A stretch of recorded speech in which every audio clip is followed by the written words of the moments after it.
Good afternoon, everybody, and welcome to this extraordinary meeting of Council on the 1st of May 2024. If I could remind residents that this meeting is being webcast and recorded, and if I could ask you could please turn off your phones or put them onto silent, if you don't mind. Acknowledgement of country. Wingecarribee Shire Council acknowledge the Gundungurra and Tharawal people as the traditional custodians of this land we now call Wingecarribee Shire. I pay my respects to elders both past, present and emerging. I'd also like to extend that respect to all Aboriginal and Torres Strait Islanders present here or watching today. Statement of ethical obligations. As Administrator, I will undertake the duties of the Office of Administrator in the best interest of the people of the Wingecarribee Shire Council area and to act faithfully and impartially in carrying out the functions, powers, authorities and discretions vested into me under the Local Government Act or any other act to the best of my ability and judgment.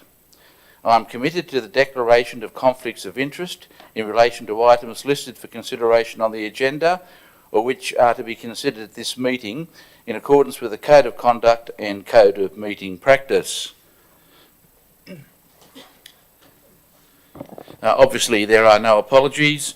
General Manager, declarations of interest? There are no declarations of interest, Mr. May. Thank you very much. There are no Administrator minutes, so we move to the first item listed for consideration at this meeting, the draft 2024-25 Operational Plan Budget and the 2024 to 2034 Resourcing Strategy for Public Exhibition.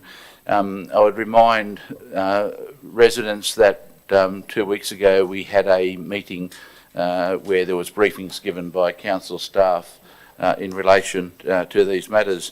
General Manager. Thank you, Mr. May. Before I hand over to the Acting Director, Corporate Strategy and Resourcing, I would like to table a letter that was sent in by the Penrose Community Association in relation to the Penrose Village Centre project involving drainage, and you've also, I think, been given a copy. Oh, certainly, thank you very much. Thank you, General Manager. Just go through a short presentation to take you through some of the highlights. And again, this is a summary of the actions. The details are contained within the documents and they will be publicly exhibited for 28 days as of Friday. So without further ado, I'll take you through some of the key highlights of the draft operational plan and budget. Most of this information has been put into the public arena a couple of weeks ago when we did do our presentations at a manager level. So just to recap, this budget has been prepared in accordance with the integrated planning and reporting network framework that is mandated by the Office of Local Government. So as a part of our plans that we have tabled our operational plan, which is a 1-year plan, and we have revised our long-term our resourcing strategies, which include our long-term financial plan, our asset management strategies, workforce plan, and digital strategy.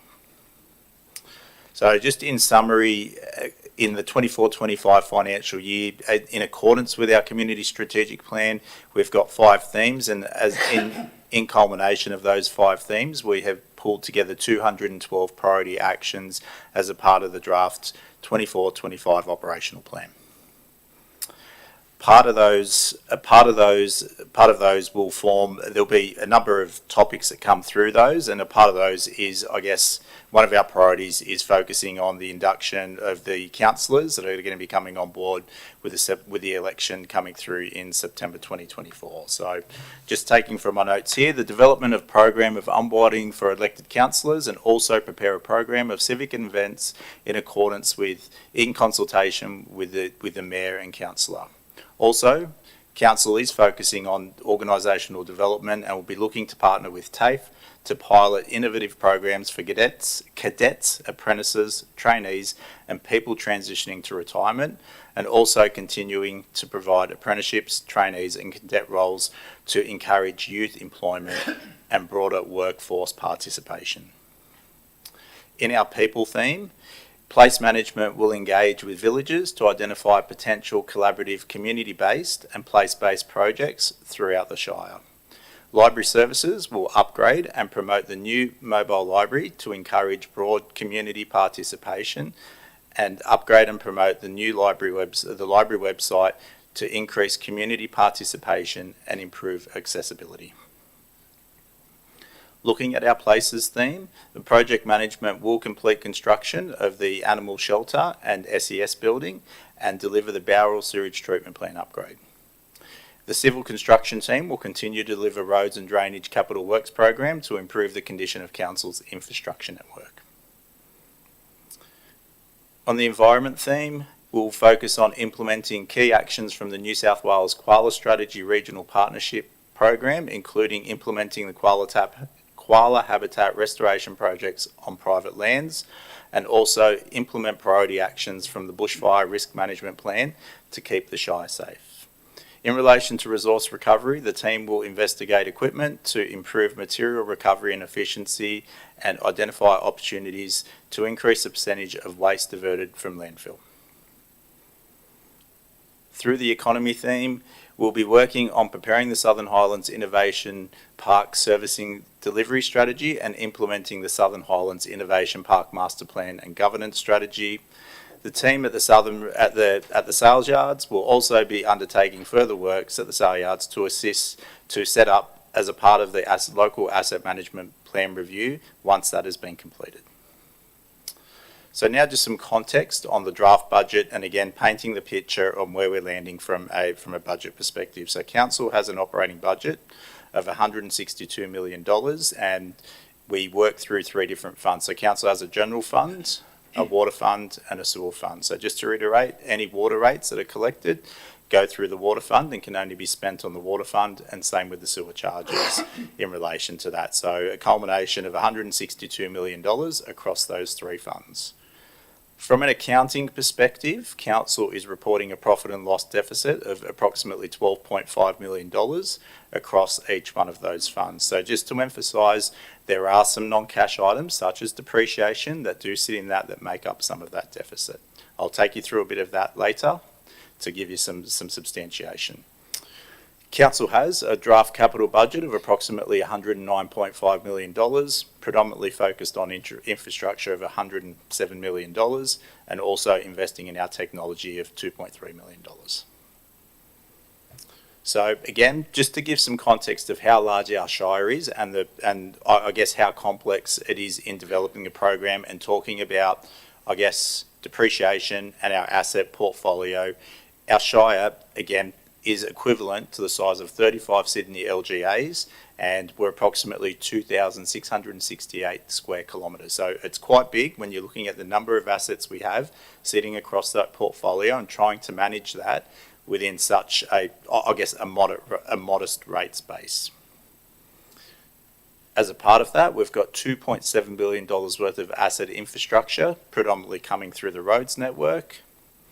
And as you can see here, we've got essentially 1,200 kilometres worth of roads, which again, using the example of if you were to lay the roads out from here straight out to Gympie, the road network would be straight out to Gympie. So that is quite a large road network within a limited financial constraints in which we operate. The annual depreciation is about $13 million.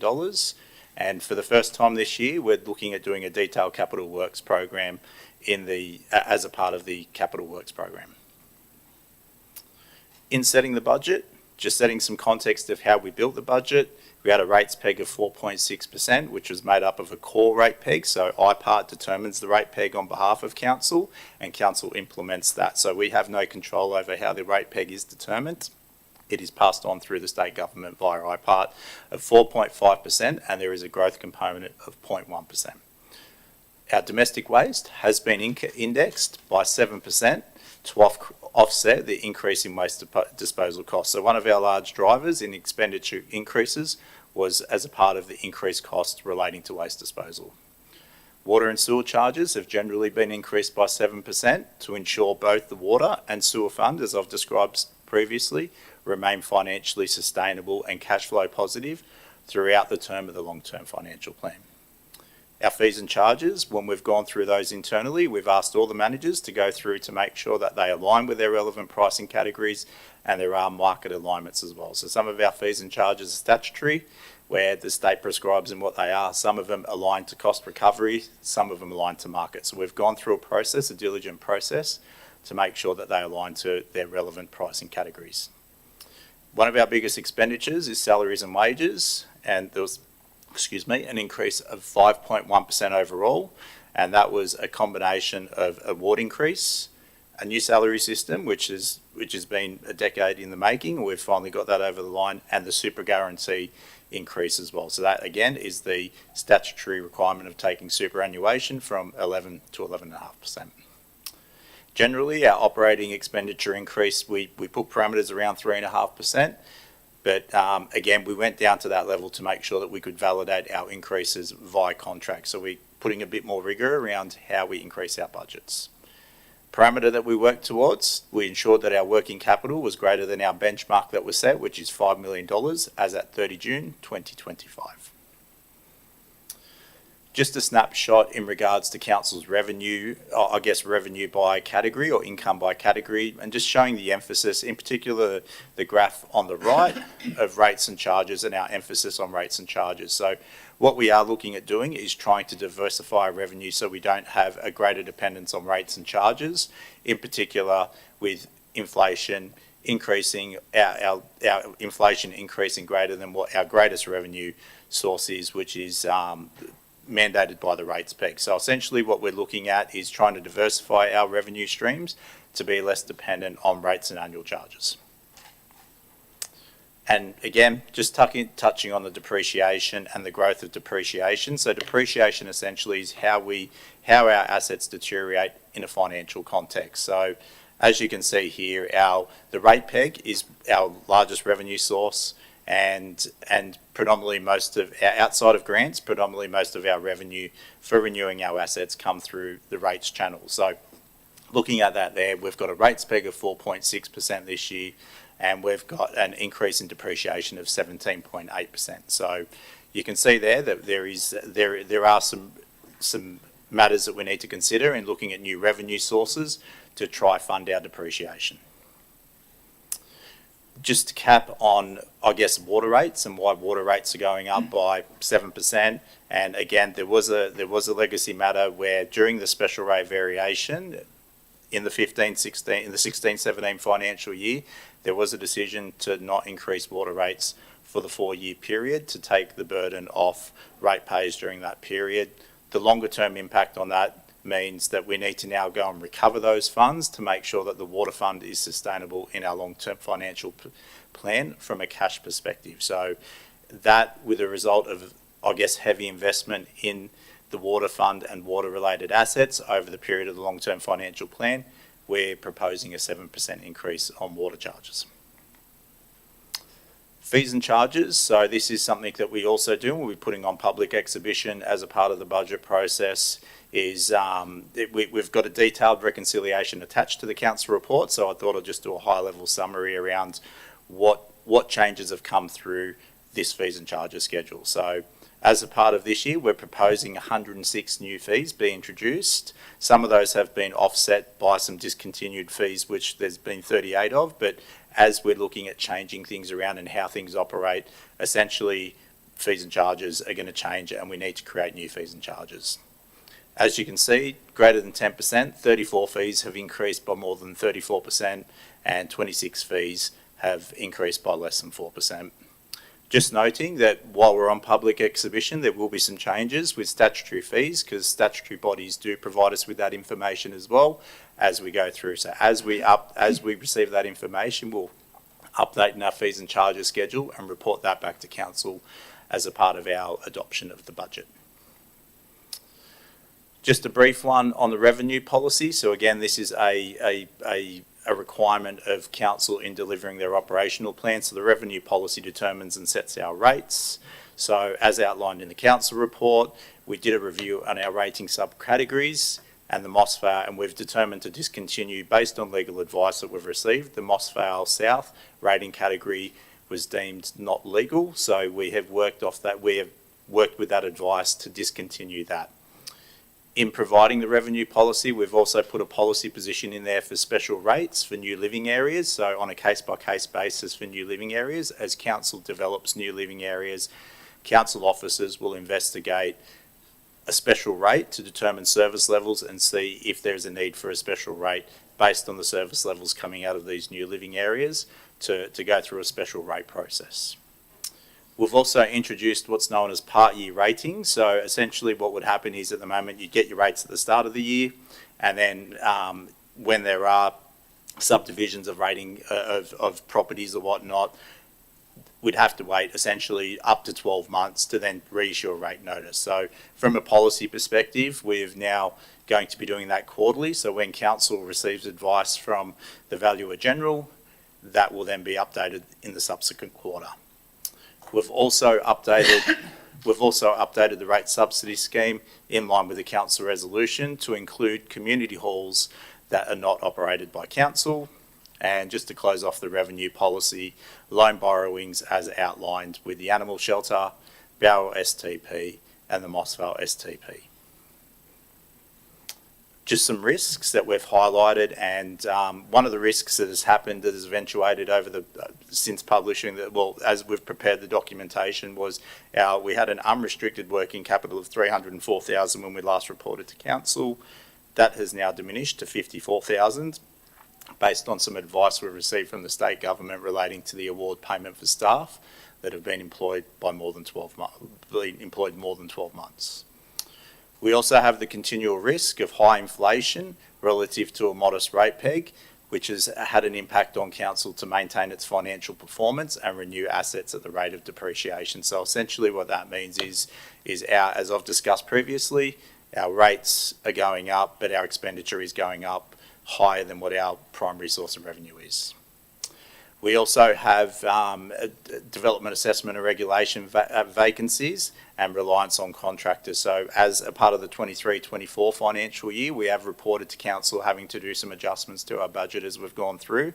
So there may be a probable impact that may continue on into the 24-25 financial year. Workers' compensation is based on a $2.2 million premium as well. So there's always risks with that because we can't predicate what's going to be happening in that space. And then just looking at the increased costs and timeline changes in significant capital projects. So we've got some large scale projects, and as timelines slip on those, indexation will catch up as well. So just calling that out as a potential financial risk. And finally, the third and final year of the temporary pothole crew with funds to be returned back into the capital works program. So just to clarify, well, just to cap off, I guess, the presentation in regards to some of the things that we've put in place through council resolution around financial transparency and providing additional detail to council and to the community in making the financials as transparent as we possibly can be, and with that, looking at establishment and the operational plan. So we now report down to what we call coordinator or level 4 level, where previously it was level 3. So gives a lot more detail for people to understand our services and how it aligns to our organisational structure. We've got a detailed 4 years capital works program at project level within the operational plan. Also within this, as I've mentioned before, giving the full-time equivalent headcount and performances down to that level 4 coordinator level to get more of a feel of how we've structured our services. As a part of the quarterly review process, so in reporting back on the operational plan, we are now reporting any movements, $20,000 in terms of absolute, so it could be an increase or decrease at the level 4 level. We've also put monthly financial reporting in for the first time last month, and that will continue on to report on and give a feel for how we're travelling from an actuals perspective. And we've also reviewed the unfunded projects list and reduced that from 628 million to 134 million, where we've aligned a lot of those unfunded projects back into our asset management plans and other strategies. So just to cap off what the next steps are, so today we're seeking endorsement for the draft budget to go on public exhibition from the 3rd of May through to the 2nd of June. The documents will be publicly exhibited. There'll be community information and feedback sessions across the Shire, and we've started a couple of those talking about the draft budget or whatnot the last week or so, and they'll continue on through the following week. And also there'll be promotions via media, e-newsletters, social media and other networks as well. And then we'll come back here after we've considered all the public submissions to look at adopting the operational plan and budget. Thank you. Nothing further to add? Look, I've got quite a few questions. How's the best way, through you or to who I think could be? Through me. Okay, that's what the law says. Look, first of all, just in relation to your presentation, the working funds position, you were saying the council's policy is 5, not that we'll have 5 at the end of the next year, because the report says you'll have 6. I'll take that Oh, one. sorry. Thank you, Mr. Administrator. So that the council's policy is a minimum of 5 million as working capital. In the report that was presented to the April meeting, the forecast for the 30 June this year is 6.076 million. So we'll be in excess of the minimum that council has set as its policy for working capital. Would it be appropriate when the report comes back in June to have a look at that 5 million? I think now it's 3 years old. I think I initiated that when I first arrived. It's getting a bit old. I don't want to give false expectations of money that may be available that in reality I don't believe is. Mr. Administrator, what I'd suggest is we take the policy and a report to the ARIC, to the Audit Risk and Improvement Committee, to seek their input and then bring a report back to council. The ARIC considered the initial policy and provided some valuable insights, and I think it would be appropriate to take it back to the ARIC before coming back to council, but certainly we could test the increase of the working capital. How long is that likely to take?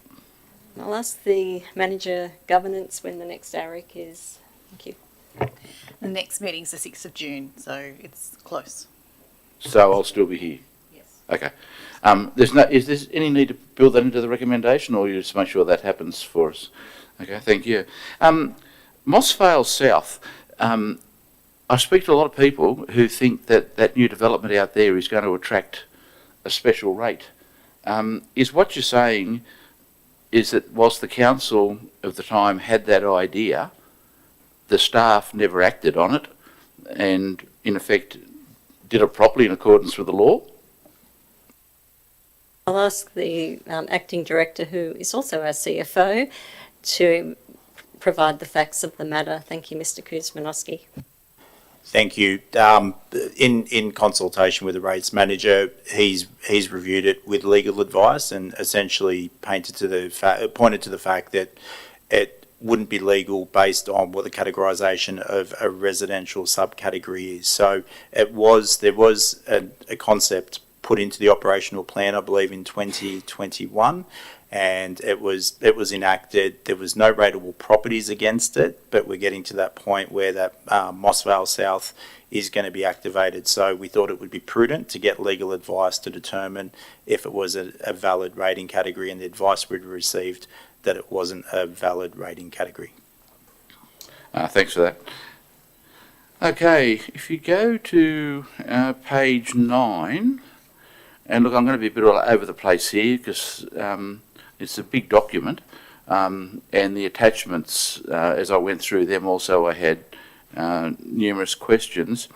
Growth and depreciation is 17.79% to reflect, in effect, true valuation costs. My question is, what is the percentage of the operating budget does this represent? You know, I don't think you can compare 4.6, which is the rate increase across the whole budget, to the 17.79%. To the acting director. If I can take that one and get back to you a bit later in the meeting, Mr. Administrator, that would be appreciated, please. I'll just have a quick look through the operational plan. You understand what I'm saying? I do, yeah. Hilltop toilets. It's not mentioned in the budget, originally, I know the council has been negotiating with Heritage Rail, or what they're called these days, in relation to making the loop line work again for tourist purposes, in effect. But they're talking about turning around. Well, they've got to in Colavale, because you can't go any further. And I think they had 13 million, but my understanding is that there are now not going to be any improvements, particularly to the station at Hilltop, where Heritage Rail were talking about stopping, and we were negotiating with them in relation to what would happen on the new station. But I'm led to believe the new station is just not going to happen. In recent meetings, the council has signed off on a licence agreement, which is going to include potential for toilets. I would like to add in, and I'll deal with this at the recommendation, that in 24-25 we investigate the possibility.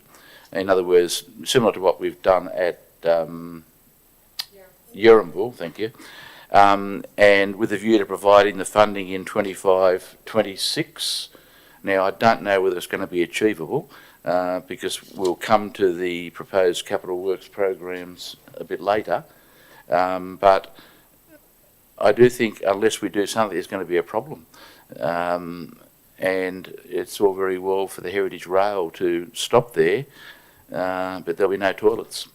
And the residents of Hilltop, it's been an issue to them for some time. So if I'll build that into the recommendation. In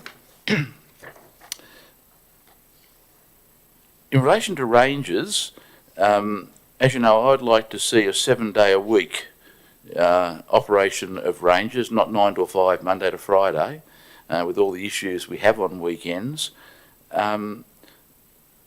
I can't really pick up out of this, out of the recommendations for finance, whether we will have, from the 1st of July, a 7-day operation of ranges and an increased spread of hours. Thank you, Mr. May. Before I hand over to the Director, Communities in Place, so we have ranges and taking on board the Council's feedback and the community's concerns around more regular and proactive ranger patrols. We're putting in place arrangements for the 1st of July, and I might just ask the Director to comment on that. Thank you. Thank you, General Manager.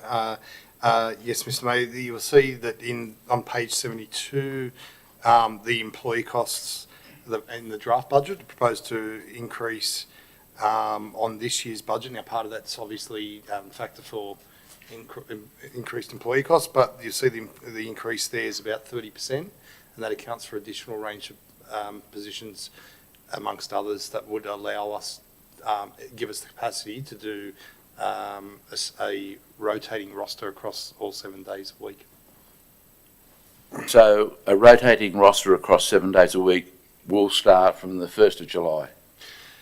The rotating roster will start from the 1st of July, that's correct. Whether we have it fully resourced, but we will commence that roster from the 1st of July, that's the plan.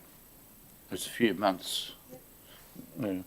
Well, it's going to make some people very happy, because one of the issues is that whilst we have ranges on weekends, it's on a call-out basis, and you know, I just think it makes sense. But I'm very happy with that. Thank you. Thank you. If we go to page 16, the refund or the rate write-off on halls at the Burrowing our Anzac Day service, the Avoca community group spoke to me. They thought that was only going to be a one-off, but I said I was pretty confident that it's now council policy that the 6 or so halls have total write-offs forever, provided they're for community use. Do I read it properly on page 16 that this is true? Mr Mayor, I'll ask the Acting Director to confirm. Thank you, General Manager. That is correct, Mr Administrator. So just with the process, we will issue rate notices at the start of the year, and then they will be then, I guess, written off through this process. So they will be subsidised and they will pay no rates for the year, and it is a recurring program as it has been resolved by council. So it's, just to add to that, so legally we have to issue rates notices, so that has to happen. And then as the Acting Director has explained, then the subsidy will be applied. So when the budget is adopted in late June, will we write to all those organisations so they're aware, so when they get their rate notices, they don't think they've been let down? That is correct, yes.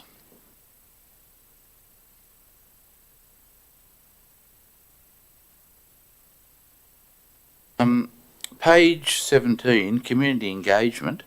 I was just wondering, why don't we use print media in relation to the public exhibition of this document?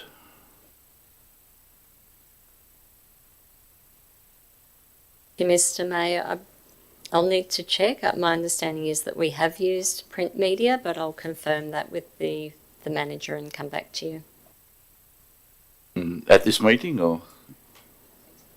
Yeah, thank you. Look, it's just that the exhibition period doesn't mention print media, and not everybody is on social media.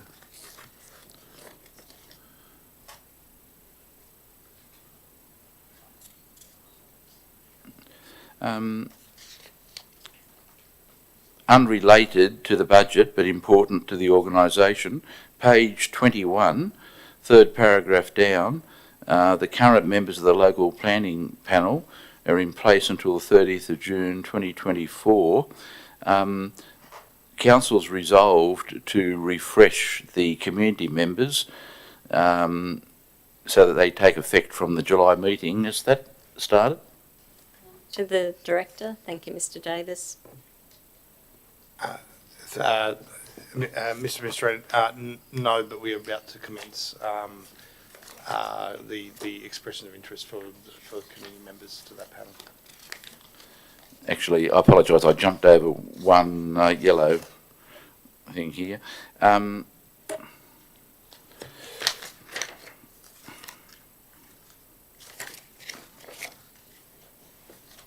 the numbers restart with each attachment, which I understand why, but when I was going through and doing my questions, it made it harder.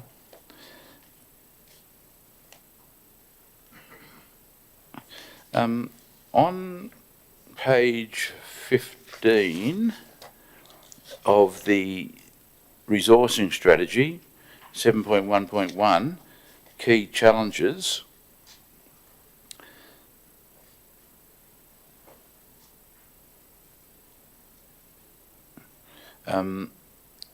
there is talk of the state government's review of, in effect, sustainability of financing on local government.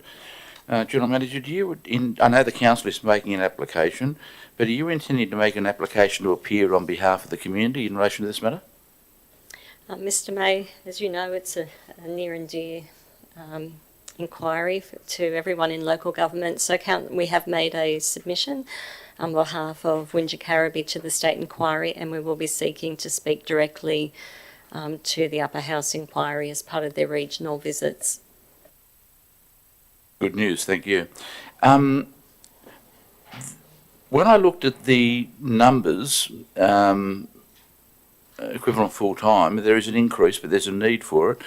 I really do think you need to highlight more the ageing, and when you read through the, what's it called, the workforce management plan, there's a lot in this. When you read through it, you see the ageing of the council's workforce, and I think it's very credible that we are providing opportunities for younger members of this community to get a career in local government. And I think it needs to be highlighted more by the administration of that work. Have you got any comment on that? Yes, we are an ageing workforce, and it is important to bring young people into local government. A lot of the people in council currently started off as trainees or students, including me. At the moment, we have 10 people that have come in at that entry level as apprentices. We have 3 trainees in water services, an apprentice electrician, an apprentice mechanical fitter, as well as 2 cadets in planning and 2 cadet engineers, which have all started within the last 12 months. In 24-25, we will be expanding that, and that's reflected in our FTE, our numbers. And we're also hosting a Careers Expo, our second one, which will be happening in May. And we'll also be hosting a Careers Information Night the night before for young people and their parents as well. So it is something we're actively focused on, and agree in the workforce management plan there's a need to probably extract out those figures, just to highlight the age profile of the organisation.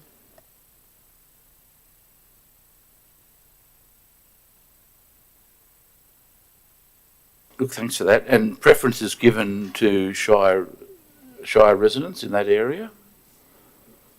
Not necessarily preference, but what we do find is that younger people tend to be local, and out of our first Careers Expo last year, I believe one or at least one, if not 2, of our apprentices or trainees came through that pathway.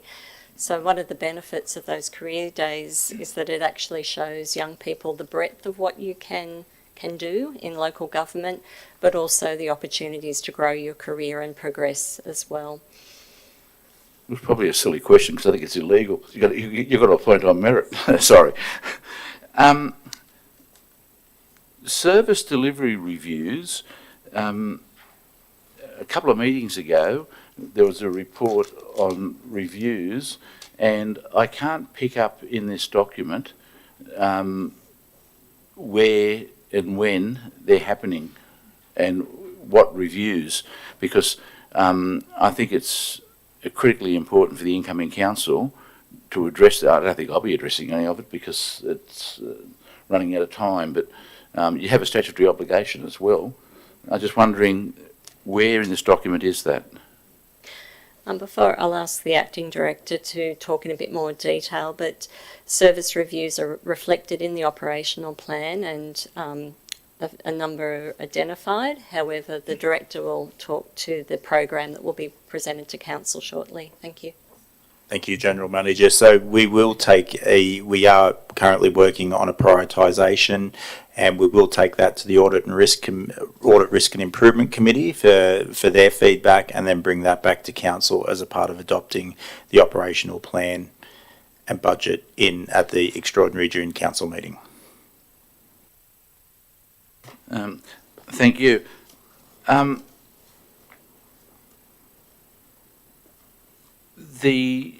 If you go to page 57 of the first attachment, I want to congratulate everybody on taking this down to level 4, and it really highlights where money is spent in the organisation. And I'd go as far as to say it's the first time that residents have been able to see where it's spent.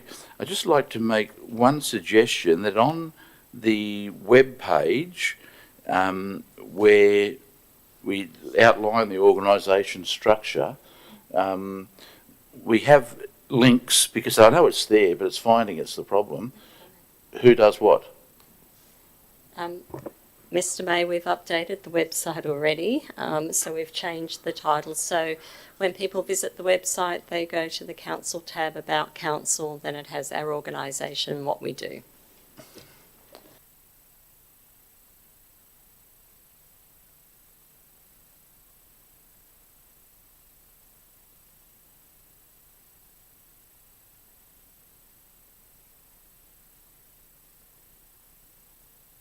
really now residents, if they want to dig deep, they can have a look down to level 4, which when I first came here, figures were just bulked.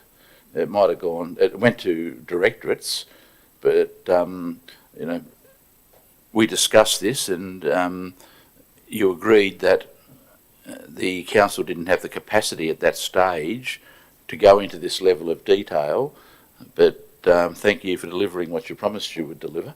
The community can now go down to level 4 and see how many people are employed in different coordinator areas, what is being spent in those areas, but now more importantly you've done the link, which you're getting ahead of me now, you're always ahead of me, I know that, but a good general manager is, but you can now push a button and find out what those areas are actually responsible for, which I think you couldn't ask for any more as either a resident or a councillor.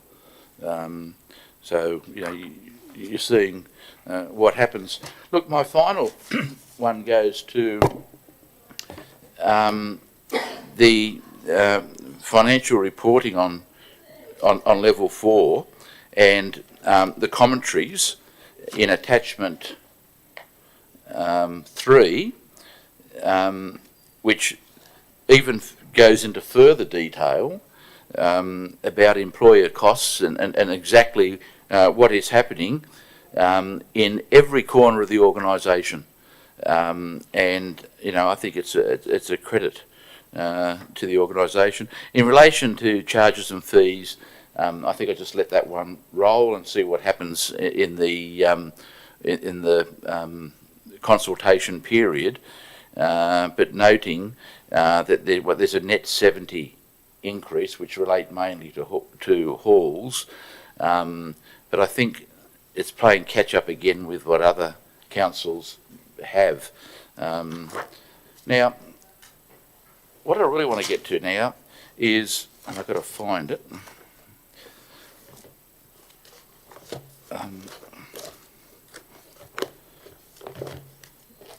is next year's capital works program and the 4-year capital works program, which goes into very good detail, so residents can have a look at that and see if they've got any chance for their road to be reconstructed or resealed, or it even goes down to gravel roads, which to the director I think is a credit, and to your team.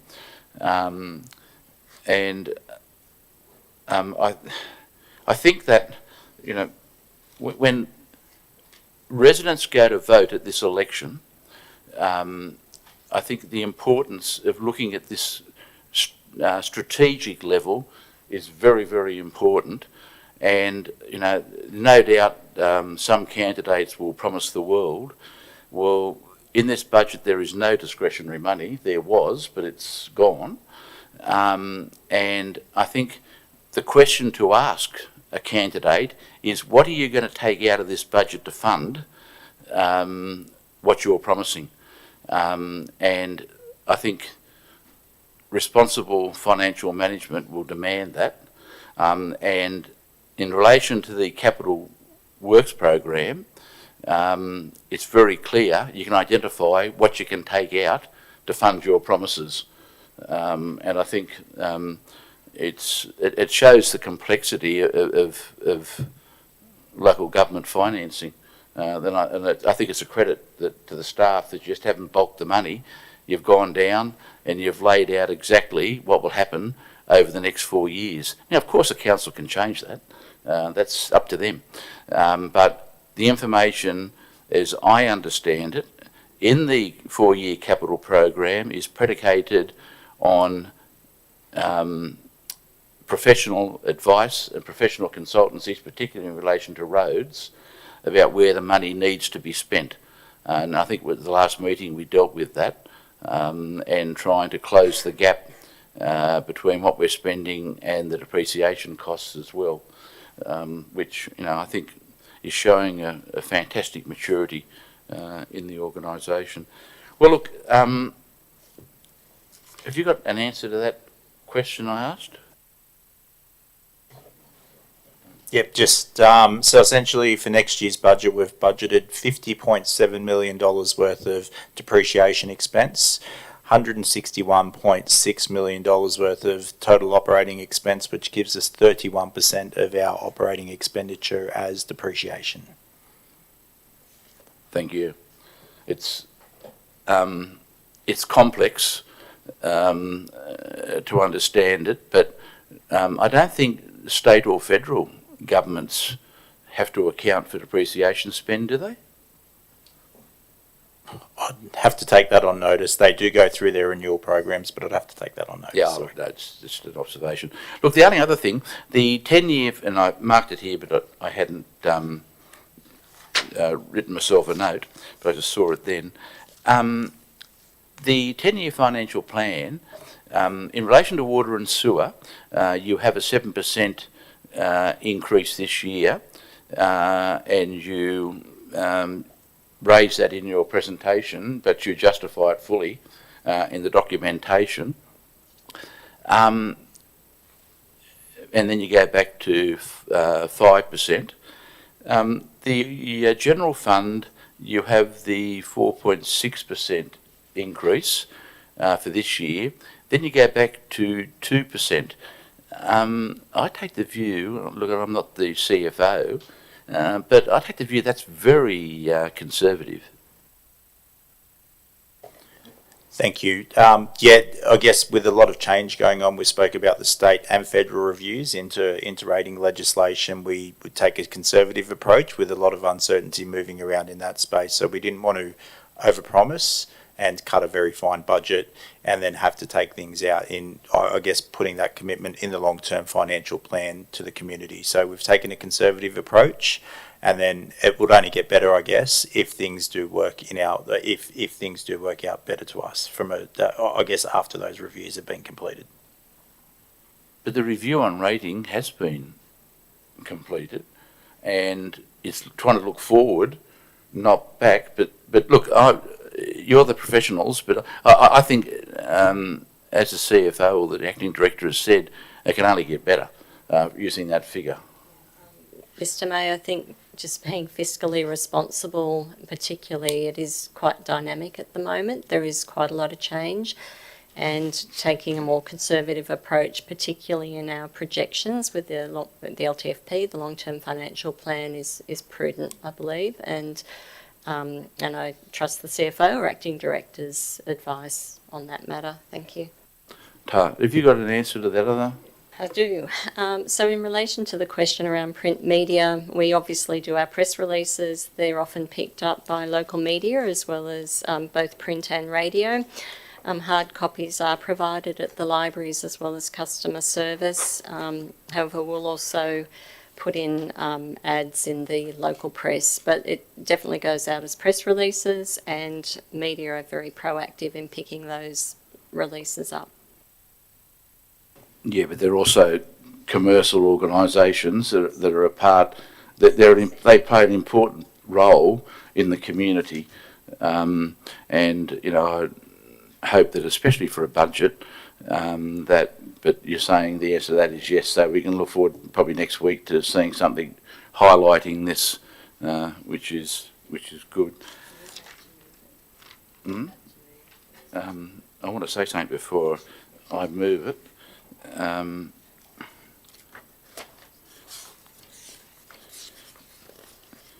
So if we go now back to page 5, the officer's recommendation, I want to add number 4.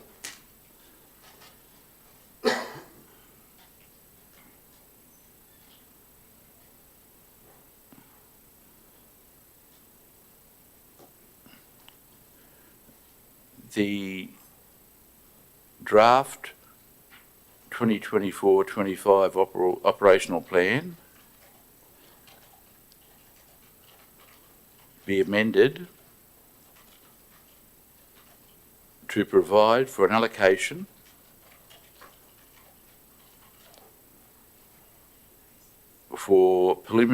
preliminary design and investigation works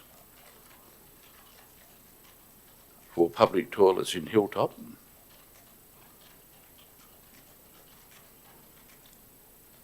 Further, the capital works program be amended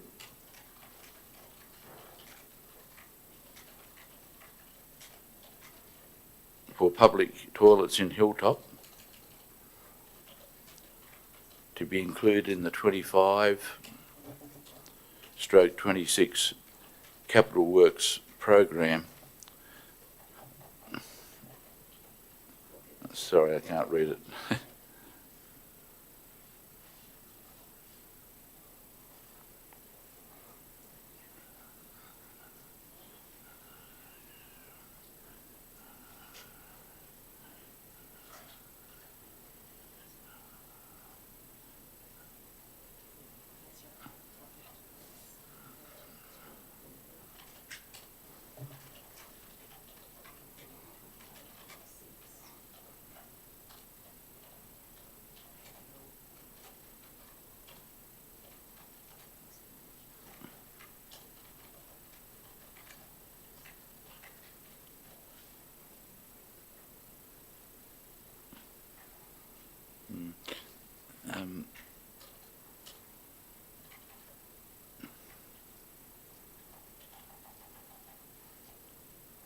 Maybe we better put 25/26 draft capital expenditure program.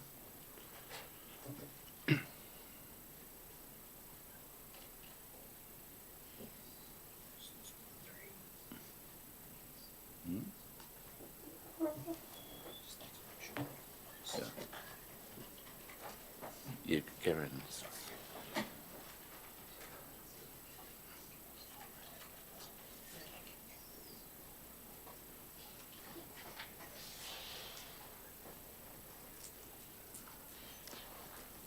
Look, I will put that in a minute, General Manager, also Medway and the hall in Medway, it's been a difficult matter, and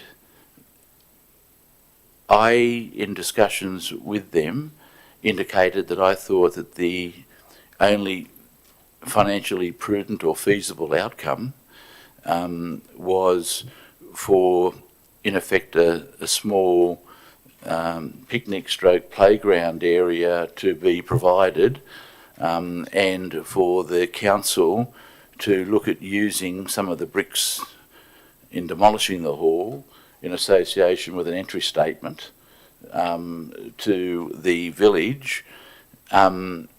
I know that you've had discussions and other staff have had discussions with the village organisation, and that offer was declined in favour of trying to renew the hall. Is that correct? So this is the opportunity that I can build something into it, but... To you, Mr. May, and yes, you're correct, there have been a number of discussions over the last probably 6 to 12 months. I'll ask the Director to make further comment as the Director and her managers have been actively involved. Thank you, Ms Target. Thank you, General Manager, Mr. May. We met with the Medway Community Association in February, and at that meeting we outlined the options available to them, including the one that you just outlined. They declined that option, and they said that it's their preference and that they committed to reinstating the hall. And we outlined that Council doesn't have the funding available for that option, but they still would like to go down that path. Well, I think the administration and myself have done our best in that area. There's nothing much more we could do. Look, before putting the motion, I'd just like to say residents, and for that matter, prospective candidates, need to read this document fully and see the detail to better understand why the council was put into administration in 2021. This has been a rebuild. This document, combined with the reviews that were initiated early in the administration period and many recent reports of staff on a myriad of matters, in my strong view, will provide the council to be elected in September with the opportunity to hit the ground running. Look, there's many legacy items which are detailed in this report, including expenditure on waste management plants, the Welby tip, the salary structure system. Look, there's a heap of them. So you know there's legacy, there's land use, there's infrastructure that continue to be addressed in a most transparent manner. Something in my view, that was missing when the council was suspended in March 2021. To be clear, it just wasn't the elected members. In my view, the former senior staff also has to take some responsibility for the situation this council was put in that led to it eventually being suspended and placed into total administration. This budget is presented to Level 4 as a comprehensive, clear and transparent document, and I congratulate the General Manager and all involved.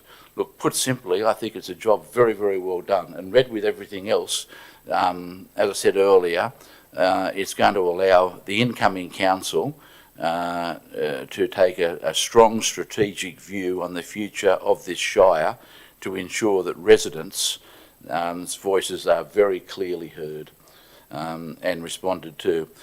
So now, really, this budget is over to residents to make comment, and that comment will be considered by the staff in recommendations to the council in late June. So it's over to you.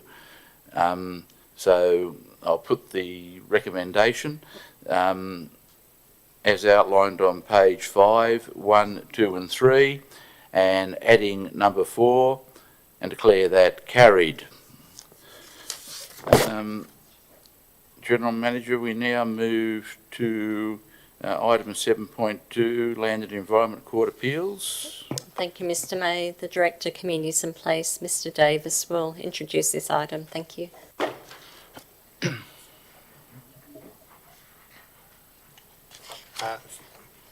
Thank you, General Manager. Mr. May, at the last council meeting, council resolved to receive a report in relation to Land Environment Court matters, appeals in particular, and we looked at the role that the local planning panel has and can play in relation to those, and the expenses or the legal expenses involved with defending court matters, court appeals. The report recommendation. Sorry, I'll just find the right page. Thank you. I'll shut my document. The recommendation to council is that this report, that the report on the Land Environment Court Appeals and the local planning panel notification be noted, and 2, that the advice be sought on the management of court appeals from the local planning panel, and finally that a further report be brought back to council once advice has been received from the local planning panel. Thank you. Look, I've got some questions about this. I think it's pretty clear that I wasn't impressed by what happened with Frensham, and I have had correspondence from some residents in relation to that matter and the need for the council to update the LEP, and that's exactly what we're doing at the moment with all this strategic work, so that, as I said before, the council can hit the ground running. And in the life of the next council, there is no question one of the major issues is going to be refreshing the LEP, and they'll have all the information available to them to make those decisions. But in refreshing the LEP, everyone's going to be very mindful of the fact that you can't downzone, and that's a real issue for any council. But be that as it may, but look, in relation to appeals, matters that have gone to the panel, has the panel lost any a matter where an application has been refused by the panel? Have any of the appeals that have been lodged been successful? Mr. Administrator, no. So there's been no appeals upheld. So in other words, there's been no, the Land Environment Court hasn't ruled in favour of the applicant on an appeal on any matter that had been determined by the local planning panel. That's correct. So there's the outstanding one of the site in Bowral, which obviously there's been conciliation meetings about, and the panel will be involved in that process according to this report. Yes, Mr. Administrator, that's correct. So the panel, because they made that determination, they ultimately have to agree to and provide instructions or directions on what can be agreed to. So the officers would be involved in the case, and the experts would be, but ultimately it would have to be back to the panel to be briefed, and they would need to agree to any final position. So the panel's in a position to say yay or nay to what any conciliation conference would say. When's that likely to happen? Mr. Administrator, the first conciliation conference has taken place and was aborted. Was Aborted. okay. Now, there was also, from recollection, the proposed preschool at Bowral on the eastern side of the railway track that was western side, which was in what the council considered to be a flood area. Is that appeal been finalised, or is it still ongoing? There was an application for a childcare centre, which was in an industrial area, and the site was fully flood affected. There had not been any appeal, so we referred that to the local planning panel for determination. They agreed with the officer's recommendation for refusal based on the risk to life and the inability to evacuate 0 to 2 year olds from 90 children from a site with 5 carers in a flood zone.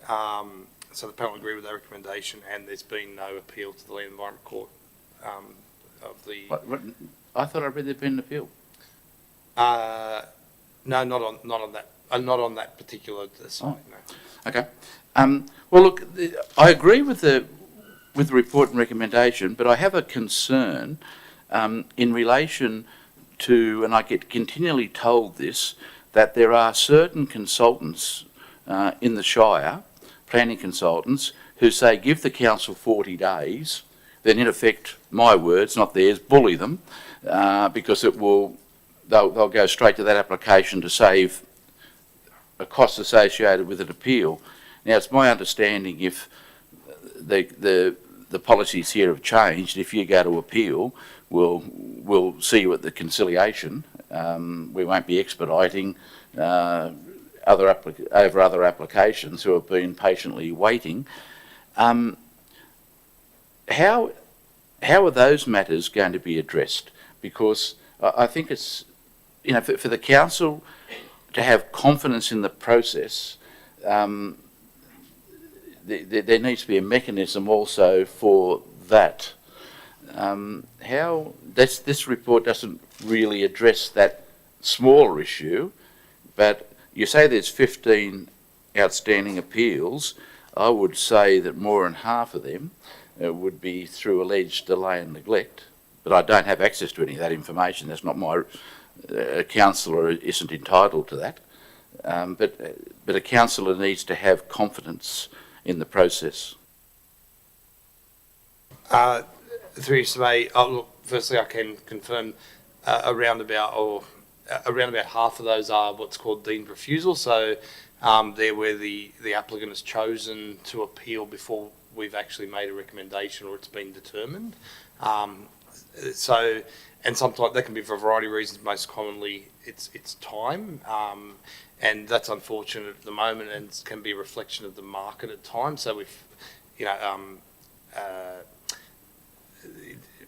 advice that I've had from colleagues at other councils have said similarly that their appeals had increased in the last 6 months. So part of that is understood to be anecdotally maybe due to market and pressures to bring things to a head. The question in relation to how we manage that. So firstly, I think what we're recommending, what we'll put to the local planning panel is around the selection of experts. So we do use experts in those cases, and having those clearly so that the panel is advising on those experts, and then we would recommend that to the council so that they're actually locked in, those experts and their rates. But what still worries me is that the expectation that some people give to their clients that if you put a delay and neglect it on the 41st day, the council will drop everything and attend to it. Now, obviously that is not the case these days. It used to be. So I think there needs to be a mechanism to make sure that there is confidence and people realise that, well, we are better with improving times to wait and not go to the court because it's expensive for everybody. But at the same time, whilst the General Manager has delegations for these matters that don't go to the panel, and you obviously sub-delegate, it would be a very brave General Manager who went over the top of professional advice of a planning officer. And there is a litany of General Managers who have fallen over at ICAC as a result of that. How can we address that question in this report that comes back? Is it possible to give, whilst the General Manager has, no, you have to ask legal advice about this, I suppose, but whilst the General Manager has delegation to deal with anything up to the panel, and that's a common thing in local government, and the council can't upset that. Would it be possible to give the General Manager a delegation on the recommendation of a member of your panel? You're saying you're going to look at in consultation with the panel. So you get experts in everything, and if they recommend and they don't agree with the council officer, it gives the General Manager more. You have the authority, but I don't think a General Manager would use it these days. Have you got a view on that, or?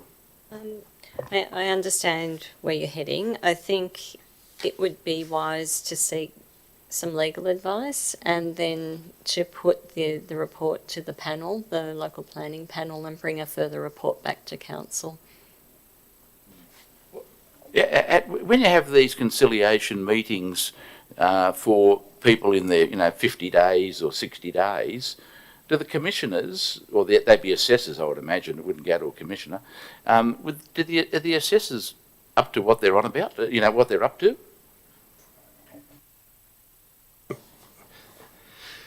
Mr. Administrator, yes. The commissioners of the court, and they are the conferences are led by the commissioners, so they attend the conferences, and they need to look at the matter that's before them, and so both parties come in with their contentions. So they might be unresolved matters, or they may be issues with the design as it is, and they just need to look at that regardless of whether they think that could have been resolved through the regular process in another 20 or so days. They can't take that into account. What I would say is that it can vary, each case can vary drastically as to their approach to those conferences. So you know, and you only work out when you're at the conference that they're quite, for example, they may be quite serious in trying to resolve the issues, and they've got solutions and amended plans and addressing the issues, compared to others who come in and they're just going through the motions because they're required to go to a conference, and they're not willing to budget all, and the day's often a waste of time and a waste of money, to be quite frank. So you can get those two extremes, and we do look. We as officers, we aim to resolve as far as we can a matter at conciliation conference. So wherever we can, and that's the aim of the conferences in the system too. Is there a report coming to the council in the next few meetings about where we're up to with DAs, or? Yes, Mr. May, there is, to the ordinary meeting in May. No, thank you. Okay, well, look, I don't think it's necessary to change the recommendation, but you understand what is. If, Mr. May, if you would be of a mind to add a point 4 to set out what you would like to explore as part of the General Manager's delegation, then that will assist us in seeking legal advice. Number 4, legal advice. Legal advice and the advice of the LPP be obtained in relation to the handling of deemed refusal, that's what you call them, of deemed refusal applications to the LEC with a view to giving the General Manager delegated authority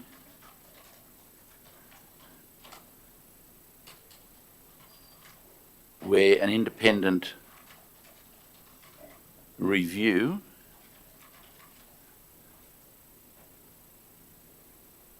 bracket from Council's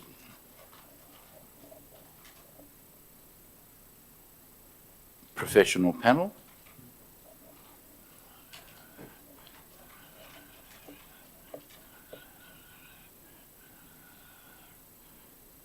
and lawyers go to these conciliation meetings, don't they? You just don't turn up by yourself. Yeah, and on the recommendation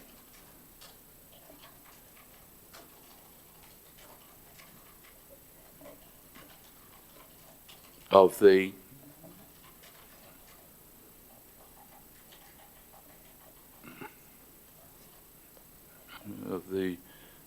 lawyers handling the application.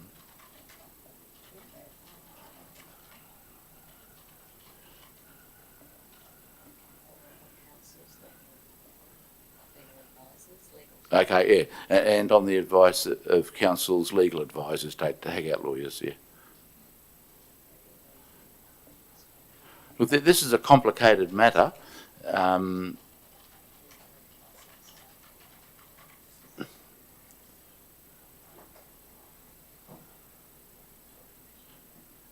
Taking out handling the matter.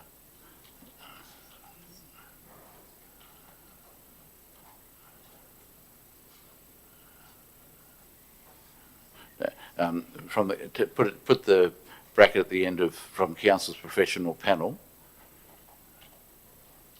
We obviously don't have one yet, but that's coming. And on the recommendation of council's legal advisors. Yeah, I think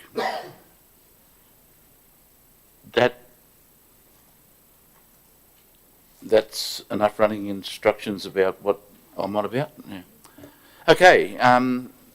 Thanks for your help with that one, but it's something that needs to be addressed. Now, from what you're saying in relation to the Bowral site, it looks like conciliation's fallen over. It's going to court. and that you'll be seeking advice from the panel on the way through. Is that right, in a nutshell?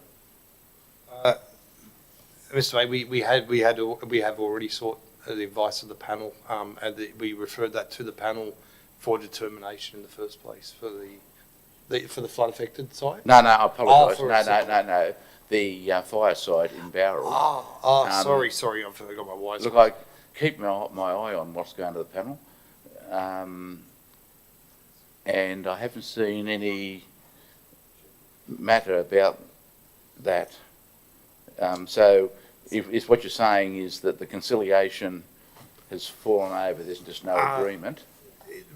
So firstly, we did also refer the Bowral fire site to the local planning panel. Yeah. For determination. And they They agreed with the refused staff it. recommendation and actually, I think, made a change, had it harder. Yeah. Yep, and it did. We have had the conciliation conference, but that didn't lead anywhere. And you'll be reporting that, even before any of this gets underway, back to the panel with advice about what issues were raised, etc., etc. Will that be a public document? No. I certainly know that the panel is briefed in closed session, because it's a legal matter.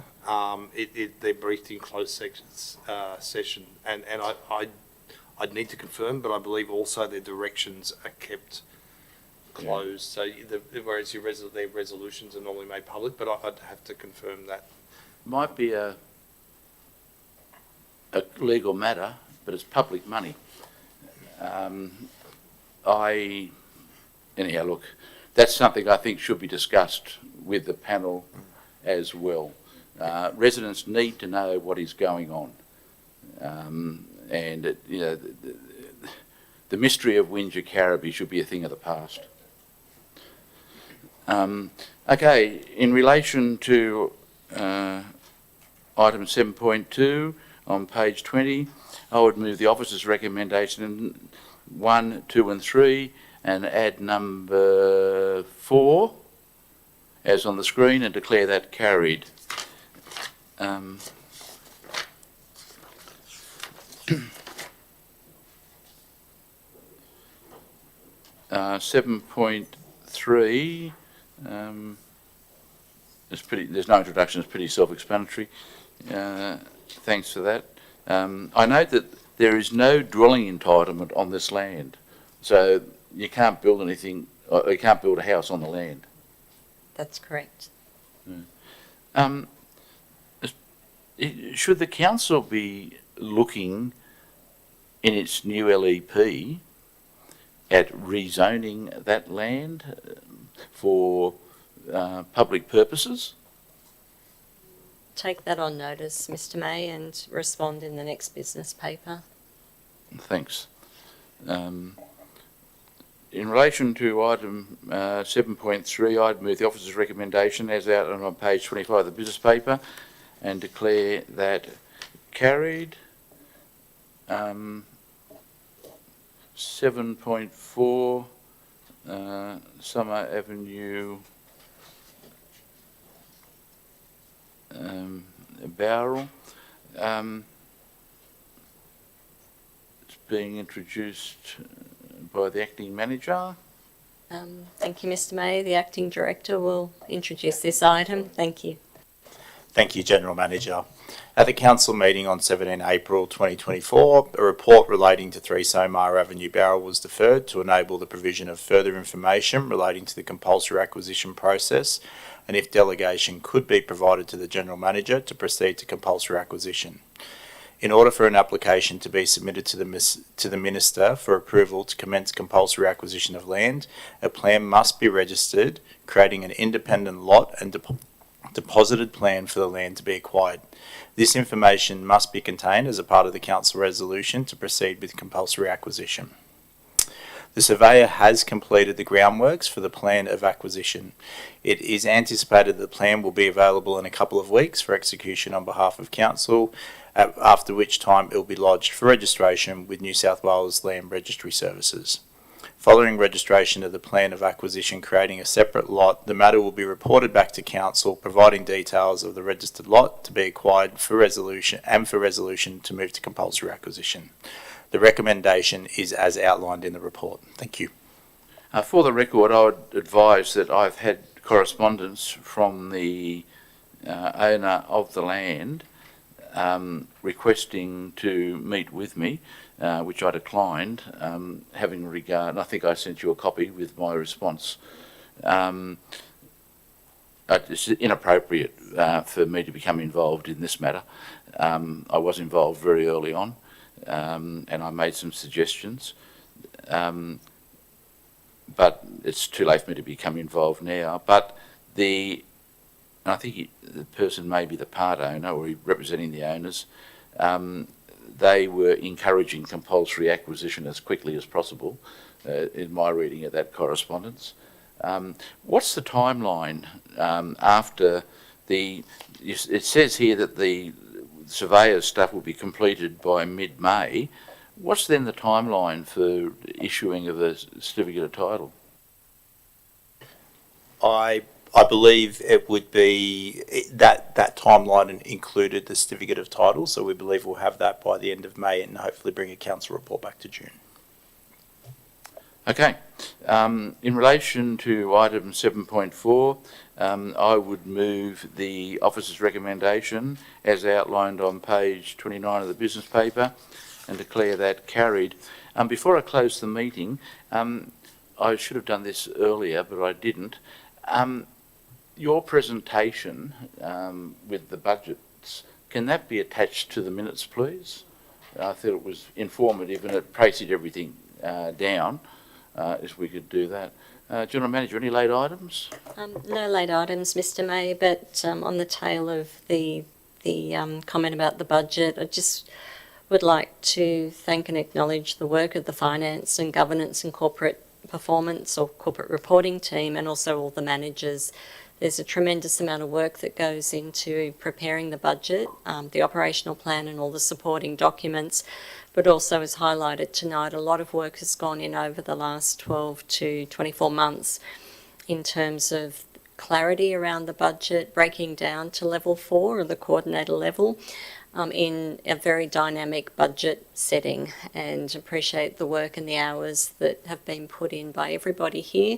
And as you know, the capital works and the works program itself, it has been based on evidence, based on the work of IMG, who have undertaken detailed condition assessments of our roads over the last 6 to 12 months and has provided a level of transparency in the reporting in terms of a detailed program, not just for this year, but for the next 4 years, that provides certainty as well in terms of what's proposed. So I just wanted to acknowledge the work of the management team, but particularly the finance and corporate and governance area. Thank you.